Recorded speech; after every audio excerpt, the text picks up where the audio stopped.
पूर्वी लद्दाख में एलएसी पर फिर से भिड़े भारत और चीन के सैनिक। सेना ने बताई सच्चाई।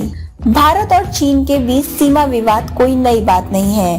पूर्वी लद्दाख में साल 2020 के दौरान दोनों देशों की सेना आमने सामने आ चुकी है।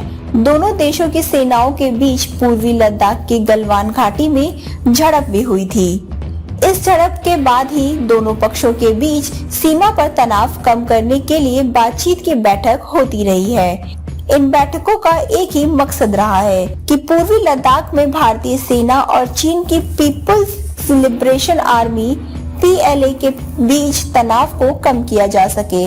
LAC विवाद को लेकर किए गए कई दावे।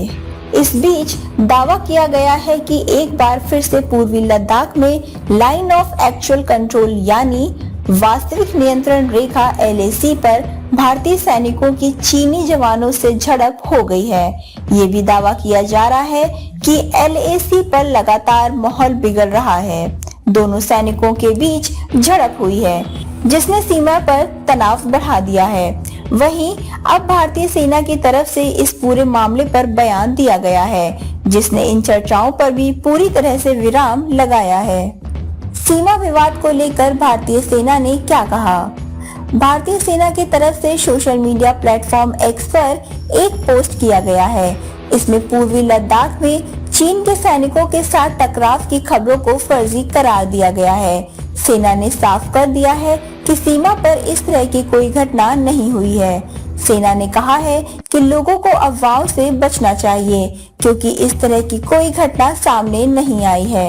एक पोस्ट में सेना ने कहा, अफवाहों से बचें। भारतीय सेना और PLA सैनिकों के बीच हुई झड़प के बारे में सोशल मीडिया पर फर्जी मैसेज सर्कुलेट किए जा रहे हैं। ये खबर गलत है और इस तरह की कोई घटना नहीं हुई है। सभी से फेक न्यूज के खिलाफ सावधानी बरतने की अपील की जाती है।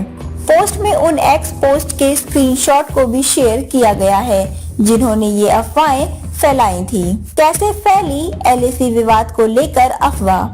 दरअसल X पर कई यूजर्स ने पोस्ट किया कि पूर्वी लद्दाख के बुतरसे इलाके में सेना और BLA के जवानों के बीच झड़प हुई है। दावा किया गया कि झड़प की घटना लद्दाख के पिलर पॉइंट पर 12 पर हुई है। इस झड़प में गढ़वाल और चीन के 14 सैनिक शामिल थे। जब ये अफवाह तेजी से फैलने लगी तो सेना ने सामने आकर इसका खंडन कर दिया।